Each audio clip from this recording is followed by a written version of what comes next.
다윗이 세바의 남을 평정을 한 이후에 벌써 요즘 말로 말하면 내각을 그렇게 개편하는 모습을 우리가 보게 됩니다. 요즘 들어서 현 정부가 내각을 그렇게 개편을 하면서 장관들을 교체를 하죠. 총 7번을 교체를 할 계획을 가지고 있었는데 두 분은 그 신상에 문제가 생겨서 두 분이 사퇴를 하고 5분이 장관직에 그렇게 임명이 되는 모습을 보게 됩니다만, 국회에서 이렇게 청문회를 열고 이 사람이 과연 자질이 있는 사람인가, 또 장관을 할 만한 그런 능력이 있는 사람인가를 청문회를 통해서 이렇게 청문을 했습니다만, 야당 쪽에서 그렇게 장관 후보자들을 장관 임명 동의를 해주지 않았어요. 그래서 그제 대통령이 국회의 그런 의견을 무시하고 장관을 그렇게 임명하는 모습을 우리가 보게 됐습니다. 어느 정권에서도 마찬가지입니다만 장관 후보나 국무총리 후보나 후보가 나와서 국회에 나와가지고 그렇게 청문회를 열는 야당 쪽에서 무조건 반대를 하죠. 어디서 찾아냈는지 과거에 조금이라도 석연찮지 않은 부분들을 찾아내서 집중적으로 공격을 합니다. 공통적으로 많이 드러나는 모습이 자식들을 위해서 의정전입한 그런 사고들이 가장 많고, 또 땅 투기, 또 여러 가지 그 비리들, 또 자식들 병역 문제, 이런 것 등등이 사실 안 걸리는 사람들이 별로 없더라고요.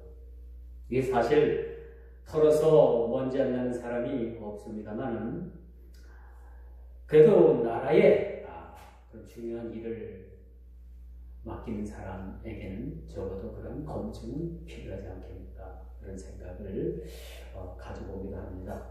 왜 오늘 제가 그런 말씀을 드리냐면, 오늘 본문 말씀도 바로 그런 얘기예요. 다윗이 그렇게 세바의 난을 평정한 이후에 다윗이 자기 수하에 그런 부하들을 세우게 되는데, 오늘 첫 번째 등장하는 그런 인물이 누굽니까? 바로 그 인물은 바로 요압이라는 인물이죠. 그 요압이라는 인물, 왜 지금으로 말하면 국방장관 정도 더 되는 그러한 인물을 제일 먼저 그렇게 이름을 거론했을까? 이것은 나라마다 사실은 국방이라는 것이 굉장히 중요합니다. 나라에 군인들이 있어야지만이 나라를 지킬 수가 있는 거죠. 군대에 막강한 군인들이 버텨주지 못하는 이웃나라가 침범을 하게 됩니다.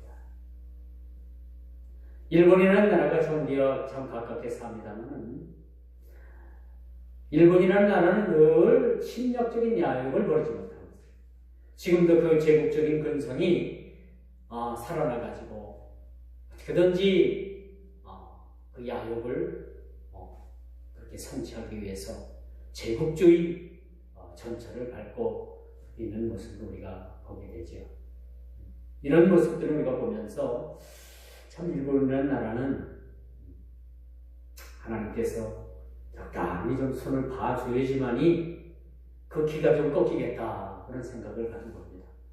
경제로서는 우리가 도저히 따라갈 수도 없죠. 여러 가지 규모를 봐도 우리가 일본을 앞설 수는 없습니다.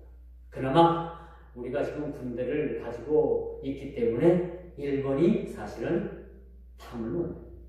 이 일본 사람들은 우리가 국력이 약하면 또다시 그러한 총칼을 앞세워서 힘의 논리로 우리를 그렇게 또 점령해서 그렇게 우리를 의에 삼으려고 하는 그런 야욕들을 버리지 못한다는 거죠.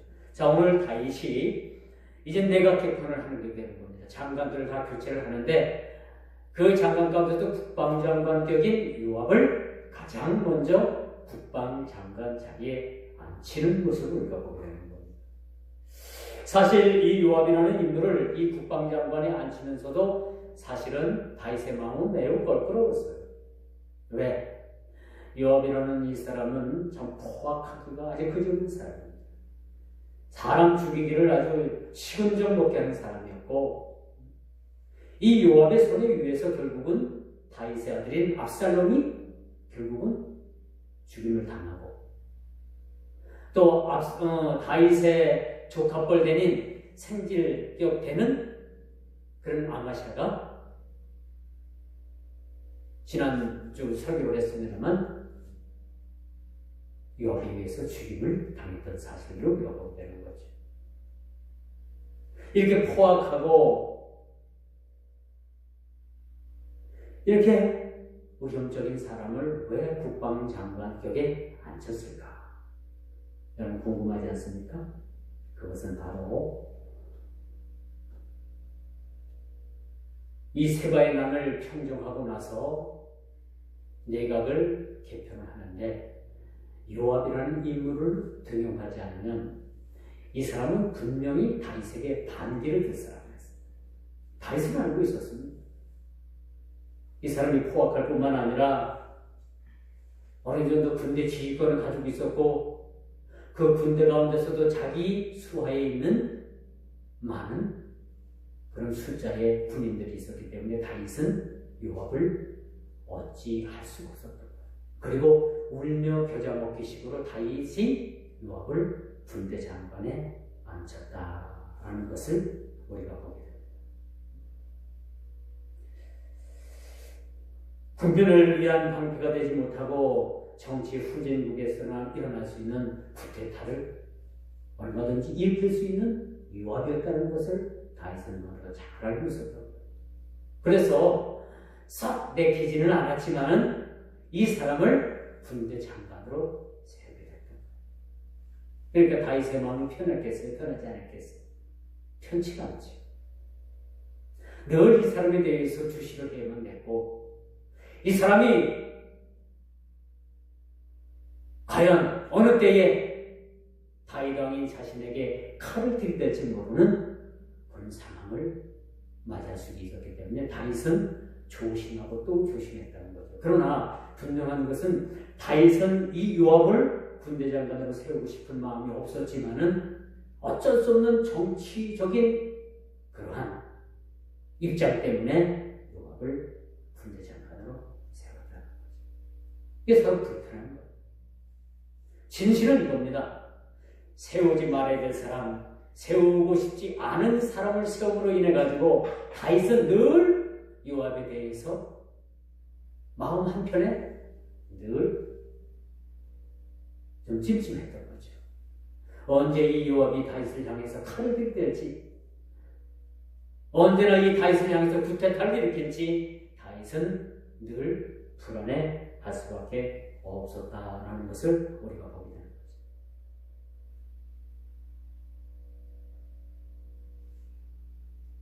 그러나 한 가지 나는 사람의 눈치를 보지 않을 수 없는 문제가 바로 그거죠.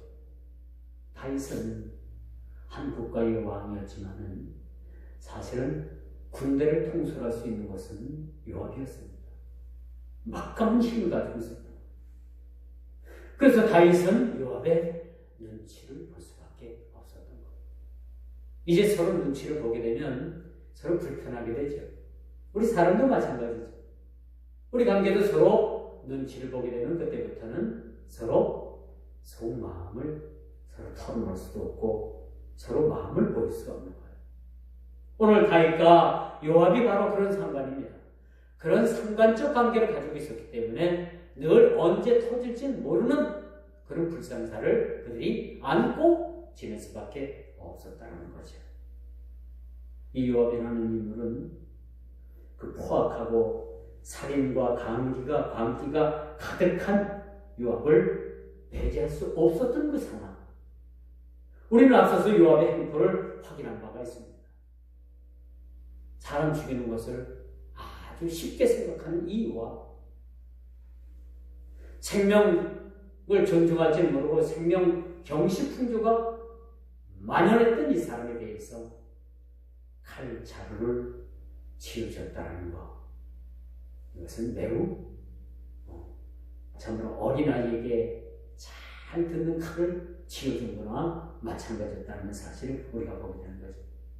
이 사람은 함부로 생명을 빼앗고 생명을 경시하는 그의 모습을 다윗은 이 요압의 모습을 보면서 곱게 볼 수가 없었던 거예요. 요압을 온 이스라엘 군대 장관이 되었다고 기록을 합니다.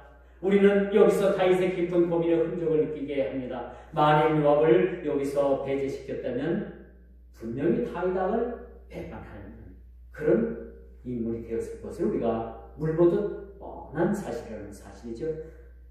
엊그제 계속됐던 강원도 산불이 이제 완전히 비가 오므로 인해서 다 불씨조차도 다 꺼졌다고 봅니다.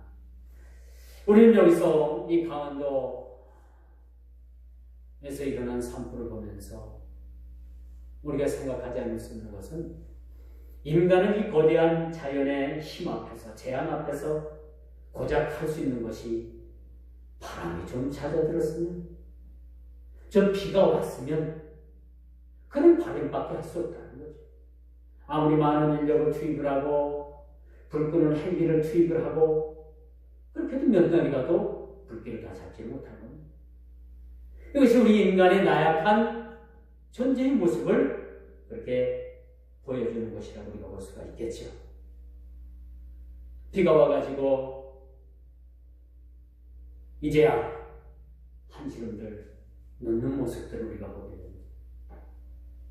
이처럼 자연의 대재앙 앞에서는 우리는 누구 하나도 그 자연을 거스르는 그게 힘을 우리가 보일 수 없다는 사실에 대해서 참 슬픔을 금치 못할 사실이라는 거죠. 많은 사람들이 불길을 잡느라 고생을 했지만 그 엄청난 하마가 지나간 자리는, 여러분, 그 하마가 지나간 그 자리는 20년, 30년이 돼도 완전한 복구가 되지 않는다고. 이처럼 큰 상처를 남기게 되는 거죠. 사실은 회복이 어렵다는 것을 우리가 보게 되는 거죠.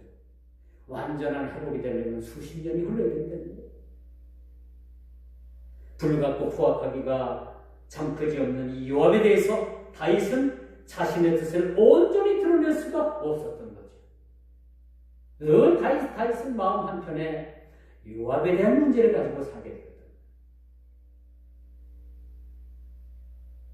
그러나 우리는 여기서 한 가지 기억해야 될 것은 꼭 맞는 사람은 세상에 하나도 없습니다. 세상에서 꼭 맞는 사람은 없죠. 그러나 사람을 고쳐서는 쓸 수가 있는 겁니다. 인간은 따지고 보면 넌 알 것 없이 다 부족한 사람들이기 때문에 조금 부족해도 그 사람을 믿어주고 또 그 사람이 다시 한번 회심할 수 있는 길을 열어주는 것이 진정한 분자의 도리라고 생각을 할 수가 있겠죠.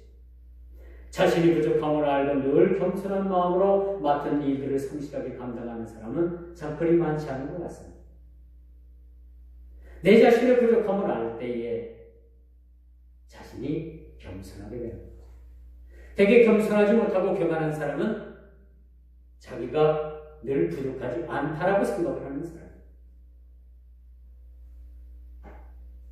오늘 세바의 난에 요압이 공을 세웠지만 다윗은 그를 늘 불안한 마음으로 바라볼 수밖에 없었던 겁니다. 세바의 난이 일어났지만 결국은 세바의 난을 해결할 수 있는 인물은 요압밖에 없었던 거예요. 요압이 도망가 있는 그 성을, 세바가 도망가 있는 성을 찾아갔습니다. 세바를 내놓을 것을 그렇게 권하고 있죠. 항복할 것을 권하고 있어요. 그런데 거기 한 여인이, 아주 용감한 한 여인이 성 안에서 세바의 목을 잘라서 성 밖으로 내던지는 모습을 보게 됩니다. 그러므로 세바의 난이 한 여인에 의해서 평정됐을 뿐만 아니라 그 성에 나가서 그 성을 압박했던 장수가 바로 요압이라는 인물이죠. 다윗이 그렇게 두려워했고 다윗이 그렇게 다윗의 사람으로 세우고 싶지 않았던 인물이 세바의 난이 일어나자 세바의 난을 평정할 수 있었던 사람은 오직 요압 한 사람밖에 없었다는 거예요. 그러니까 다윗의 입장에서는 이러지도 못하고 저러지도 못하고 벙어리 냉가슴 앓듯 끙끙 요압을 볼 때 그저 불편한 서로의 진실된 서로 불편한 관계였다는 사실을 우리가 보게 되는 거죠. 그러므로 다윗이 바라본 요압은 사실은 사탄은 부정적인 요소를 가지고 등장하게 되는데 요압은 비록 세바의 난을 평정을 했지만 그의 모형은 사탄입니다. 제가 지난주에도 말씀드렸습니다. 사탄의 모형을 가지고 있는 거죠. 여러분 세상 이치도 마찬가지겠습니다만 교회 안에서도 얼마든지 여러분들에게 있어서 거룩한 해를 회방하는 무리들은 언제나 있게 되는 거죠. 그 이스라엘 백성들이 양을 키우는데 그 양무리 가운데 뜸뜸이 염소를 키웁니다. 염소는 떠받는 성질을 가지고 있어요. 양은 한 군데에 모여서 막 세여서 막 압살을 당해도 계속 쌓이는 습성을 가지고 있어요. 그래서 이 양무리들을 흐트러 놓기 위해서 이 목동들은 중간중간에 몇 마리씩 양을 길러가지고 양이 염소가 양이 막 이렇게 쌓이는 그런 곳을 막 헤집고 다녀가지고 양무리들을 허투릅니다. 개가 아니고 잘 들어보세요. 개가 아니고 염소예요.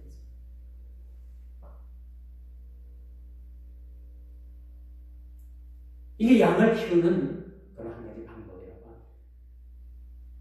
교회도 적당히 정화가 되기 위해서는 이렇게 대적하는 세력들이 언제나 있게 됩니다. 교회 안에서도 교회의 그런 어떤 정화작용을 위해서 염소들을 풀어놓는다는 거죠. 마치 이스라엘이 하나님의 거룩하신 하나님의 신정국가가 되기 위해서는 이런 요압 같은 인물들도 하나님께서 세우셔가지고 적당하게 이런 사람들을 통해서 정화시키는 작용을 하게 된다는 사실을 우리가 보게 됩니다. 우리 목회자의 세계에서도 마찬가지입니다. 어떤 목사는 목회에 전념하기보다는 좀 돈이 되고 이권이 좀 되는 정치판에 뛰어들어가가지고 온갖 정치판에서 그 이권을 채웁니다. 제가 지난주에도 말씀을 드렸습니다만 이 청주시 지역에도 이 기독교 연합회에 수억의 돈이 1년에 왔다 갔다 한다고 합니다. 시에서 공식적으로 주는 돈이 있고 우리 기독교 협회 교회 회원교회에서 내는 회비도 있습니다.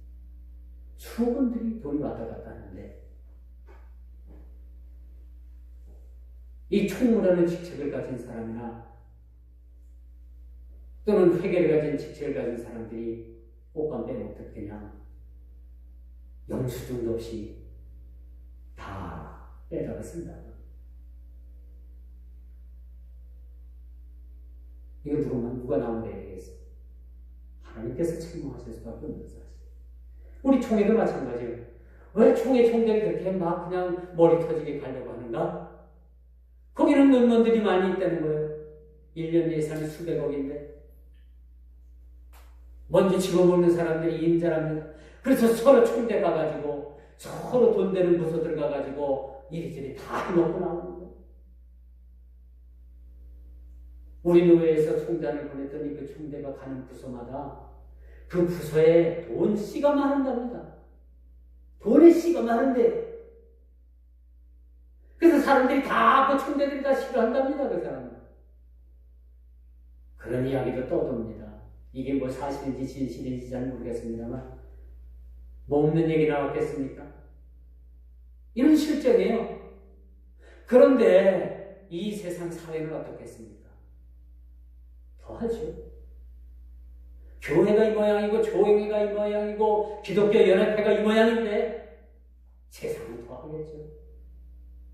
모르지 요즘은 교회가 더하고 거꾸로 요즘은 세상이 교회를 걱정한다고 하니까 교회가 더 타락했는지도 몰라요. 주님께서도 여러분 12제자를 세웠는데 참 놀랍죠?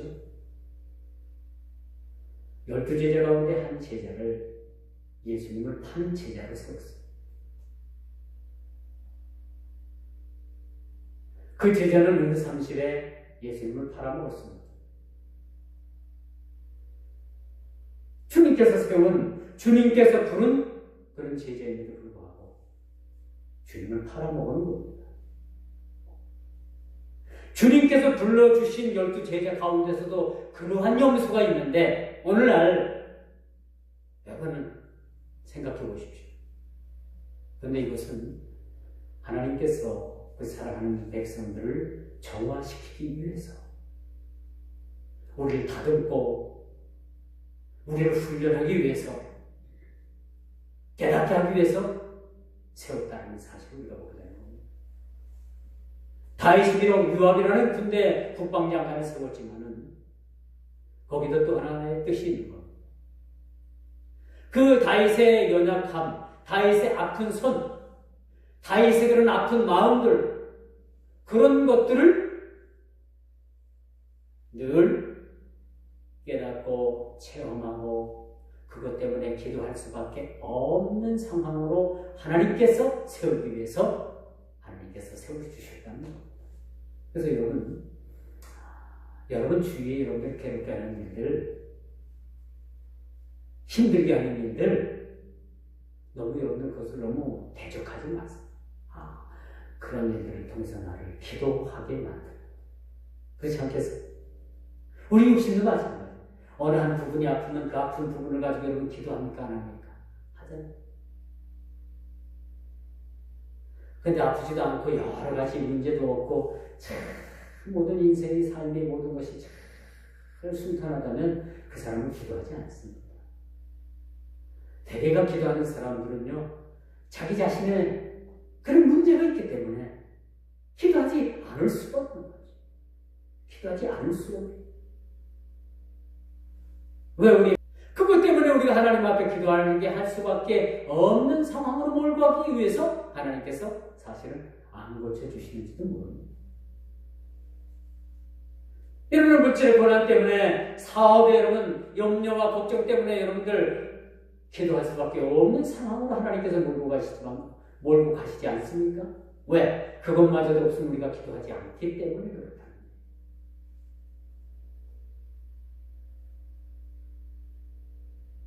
필요악이라는 말이 있습니다. 필요악.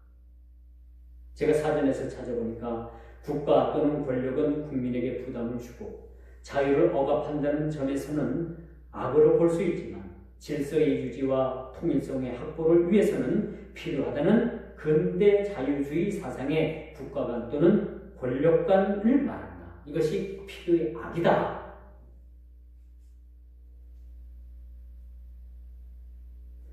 여러분 우리가 고사 가운데 계륵이라는 말이 있어요. 계륵이라는 말. 계륵. 이 계륵이라는 말은 이걸 먹자니 좀 불편하고 이걸 또 버리자니 좀 그렇고 그런 게 있죠 여러분. 이걸 가지고 있자니 좀 그렇고 이걸 버리자니 좀 그렇고 그걸 게르게라는 말을 빗대어서 나온 말이에요. 이게 게르. 중국의 고사 가운데 하나입니다.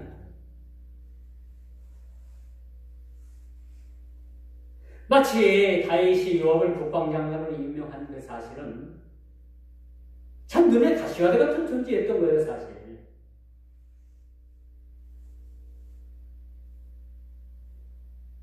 그런데 하나님께서는요, 이렇게 눈에 가시와 같은 존재를 왜 우리 생활 가운데, 우리 인생 가운데 붙이시느냐? 그걸 통해서 우리를 깨닫게 하시고 연단하게 하시기 위함이라는 사실을 우리가 보게 됩니다. 그러므로 이제 오늘 본문에 보니까 요압을 비롯해서 모든 군대 장관, 또 아도람이라는 감역관, 또 여호사밧이라는 그런 사관, 그리고 사닥과 아비아달이라는 그런 제사장 쭉 해서 그 장관들을 세웁니다. 엊그제 그 문 대통령께서 장관들을 세우면서 하는 말이 당신들의 능력을 좀 발휘해 주시오. 뉴스를 보니까 그러더라고요. 참 요즘 여러 가지 정치적으로나 여러 가지로 참 우리가 힘든 그런 상황 가운데 살고 있습니다. 청년 실업, 또 여기저기에 마약으로 인해 가지고 이제 우리나라가 더 이상 마약에 대해서 천정 국가가 아니라고 하잖아요. 얼마든지 우리는 돈만 있으면은 마약을 어디서든지 살 수 있는 그런 환경에 그렇게 빠져 있어요. 얼마 전까지만 해도 우리나라는 마약의 천정국이라고 했어요. 많은 나라들이 부러워했어요. 그런데 이제 우리나라도 마약에 대해서 일반인들도 얼마든지 맘만 먹으면은 마약을 사러 팔 수 있는 그러한 환경, 그러한 사실에 놓여 있다는 사실입니다. 요즘 연예인들 줄줄이 막 들어가잖아요. 기업의 아들, 딸들, 기업의 손자, 손녀들이 막 그 마약 때문에 막 달려들어가잖아요. 좀 지난 얘기입니다만은 그 법무부 차관 지낸 그 김모십니까? 무엇입니까? 그 사람은 오늘 원주 별장에서 마약을 먹고 인간으로서 할 수 없는 그런 아주 인간 저질적인 짓거리를 하다가 요즘 그 재수사 상태에 놓이지 않았습니까? 온통 나라와 온통 이 국토가 이 조국 감리산이 마약으로 인해서 지금 아주 엄청난 시련을 겪고 있다는 사실을 우리가 보게 됩니다. 이럴 때일수록 우리 그리스도인들은 좀 깨어서 경성해야 됩니다. 우리라도 정신을 좀 차려야 되지 않겠습니까? 세상이 이렇게 막 들어간다고 해서 우리까지 그냥 거기 휩쓸려가지고 거기 편승한다면 우리 그리스도인들의 삶에 그런 몫이 사실은 희석되어져 가는 것은 아닌가라는 생각을 가져봅니다.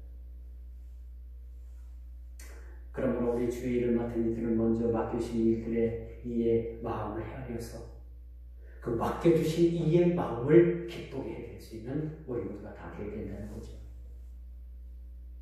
우리가 이와 같이 말하면 사람을 기쁘게 하려 함이 아니요 오직 우리 마음을 감찰하시는 하나님을 기쁘시게 하려 함이라. 데살로니가전서 2장 4절에 그렇게 말씀합니다.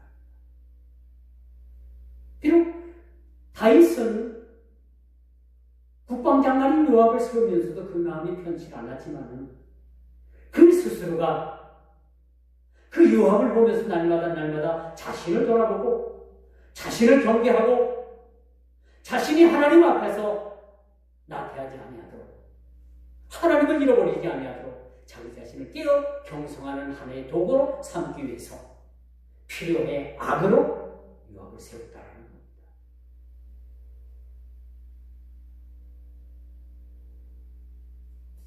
제가 아는 건보교회에서는 장로 피택 투표가 있었는데 떨어졌어요. 3분의 2가 나오더라고요. 그러니까 이 떨어진 사람은 그 교회 챙겨서 못 있겠다 해가지고 다른 교회로 갔어요.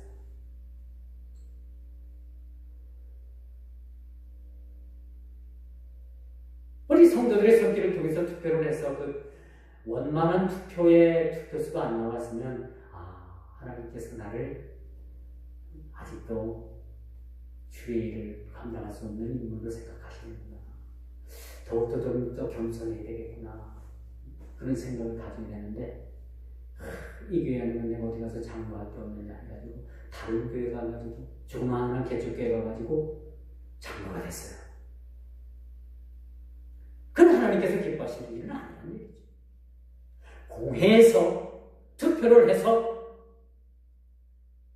투표 미달이 나왔으면 하나님께서 아직 나에게 좀 더 시간을 갖게 하시고, 그렇죠? 내가 좀 더 연단되고 좀 더 성숙하고 그럴 때 하나님께서 나에게도 길을 주시지 않겠는가. 더 열심히 섬기게 되는데 요즘 사람들은 그렇지 않은 것 같아요. 기다려주지 않습니다. 내가 이 교회 아니면 어디 가서 장로 못할까? 내가 이 교회 아니면 어디 가서 집사 못할까? 그래서 그냥 미련 없이 그렇게 가볍게 떠나는 모습들을, 이건 저는 옳지 않다고 생각합니다. 오늘 유압을 비롯해서 많은 인물들이 세워집니다. 서기관, 감역관, 제사장, 여러 지도자들이 그렇게 세워져 가고 있습니다. 참 이렇게 지도자들을 하나님께서 세워주실 때, 참 이들을 통해서 하나님께서는 참으로 맡은 일들을 충성 감당하고 세워주실 거라고 생각을 하는 거죠.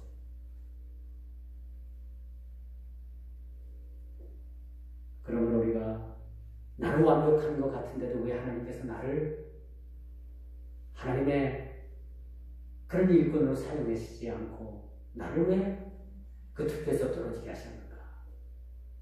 거기에 대해서 우리가 서운한 마음을 가질 필요는 없어요. 우리가 할 것은 우리는 늘 우리 스스로가 완벽한 것 같아도 하나님께서 보실 때는 우리는 늘 하나님께서 보실 때 우리는 늘 부족한 인생이라는 사실을 우리가 보게 됩니다. 그래서 하나님 앞에서 정직을 행할 때 아름다운 이름을 우리가 남길 수가 있어요. 하나님께서 세우신 이름들 가운데 참으로 그 이름이 끝까지 아름답게 그 이름이 빛난 인물들이 있는가 하면 성경에서 거론되는 인물들 가운데, 이름들 가운데 그 끝에 일이 원만하지 못한 그런 이름들도 얼마든지 우리가 찾아볼 수 있다는 사실을 우리가 보게 됩니다. 우리 옛말에 그런 말이 있습니다. 범은 죽어서 가족을 남기고 사람은 죽어서 이름을 남깁니다. 여러분들이 후세에 어떤 이름으로 또 어떻게 여러분의 이름이 어떻게 하나님 앞에서 평가될 것인가 라는 것도 우리가 여전히 우리 자신을 생각해 봐야 되는 것입니다. 역사는 후일에 그 사람의 사람 내용을 평가합니다. 혁명이라고 억누르는 그 힘이 치유의 역사로 얼마 전에 그것이 역사의 재평가가 나오지 않았습니까? 우리는 근세기 그런 군사 쿠데타를 2번씩이나 그렇게 맞았던 그런 시절을 우리가 가지고 있습니다. 다 뼈아픈 사실이죠.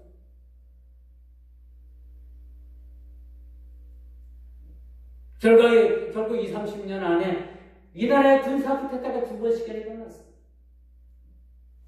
그런 쿠데타를 일으키고 혁명이라고 그렇게 역사를 썼습니다. 그런데 요즘 역사는 그 역사에 대해서 재평가를 하고 있잖아요.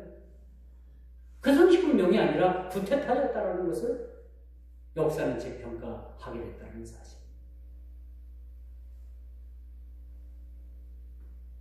우리의 삶은 주님께서 평가해 주실 겁니다. 주님 앞에 섰을 때 주님께서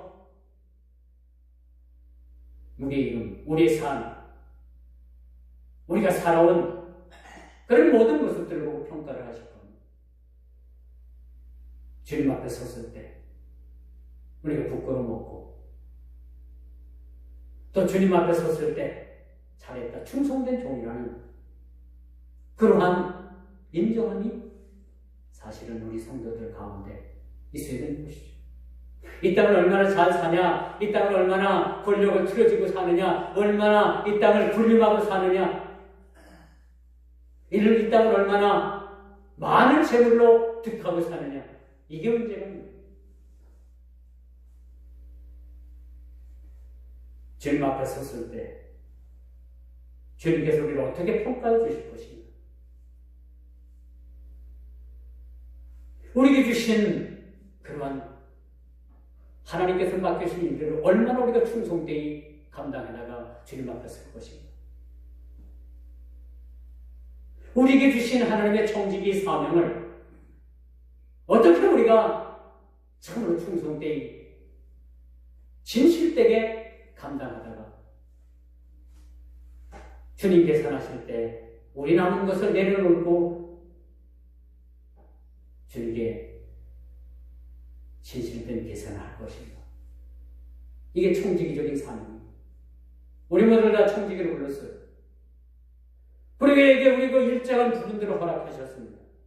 때로는 그것이 물질이든지 그것이 여러분 선용할 수 있는 여러 가지 여러분들에게 주어진 그런 지혜든지 지식이든지 가족에 있는 여러분들에게 나눌 게 있는 건지 그런 것들을 청지기적인 사명으로 주셨는데 많은 사람들은 그렇게 생각을 합니다.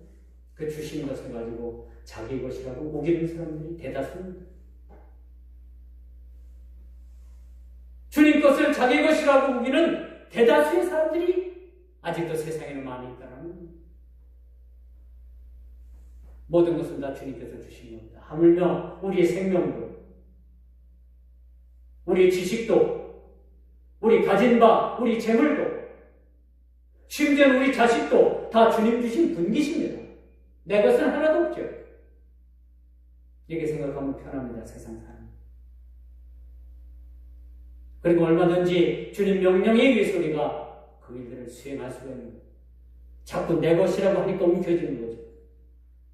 주님께서 일정 부분을 주셨다가 마지막 때가 되면 다시 취할 것이라는 것을 안다라면 우리는 움켜질 게 아니라 나눕니다. 펴입니다. 피는 삶을 살게 되는 거죠. 움켜지는 삶이 아니라 나눠주는 삶이 바로 우리 그리스도인들의 삶이라는 거죠. 그런 사람이 청지기적 사명을 깨닫게 되는 삶입니다. 진정한 그리스도인의 삶을 사는 것이라는 것을 우리가 알게 됩니다. 여러분, 주님께 지금 뭘 받으셨습니까? 어떤 직책을 받으셨습니까? 요압처럼 군대 장관, 요압처럼 국방장관격은 아니라도 그보다도 더 여러분 귀중한 여러분들의 직분들이 있지 않겠습니까? 이건 여러분 그냥 어깨에다가 계급장이라고 달아주는 것이 아니에요. 그런 의미가 아니에요.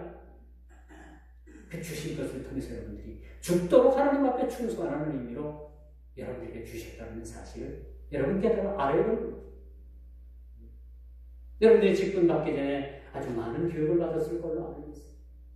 집사는 뭐 하는 것이며, 장로는 뭐 하는 것이며, 권사는 뭐 하는 것이며, 여러분들이 피가 따갑도록 듣고 이것을 행하게 되라고 맹세한 다음에 여러분들이 직분들을 다 받으실 수 있습니다. 잘 기억하시길 바랍니다. 생각나지 않는다고? 그 돌아가신 목사님한테 가서 다시 한번 여쭤보세요.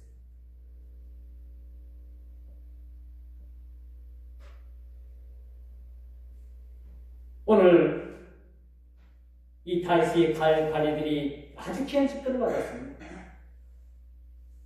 이거는 이것을 받은 것이 문제가 아니라 이 받은 것을 어떻게 우리가 이것을 감당하느냐라는 것이 여전히 우리에게 주어진 숙제입니다. 마찬가지입니다. 저와 여러분들도 마찬가지. 다 받은 것은 다 다릅니다. 그러나 분명한 것은, 공통적인 것은 받은 것을 가지고 죽도록 충성하는 거예요. 여러분뿐만 아니라 저도 마찬가지고 이 땅에 하나님의 백성으로서 그 하나님의 백성의 일원으로 쓰임받은 모두에게 다 해당된다는 사실들을 여러분 기억하시기를 주의 이름으로 축원하면서 말씀을 맺도록 하겠습니다. 다 같이 기도합니다.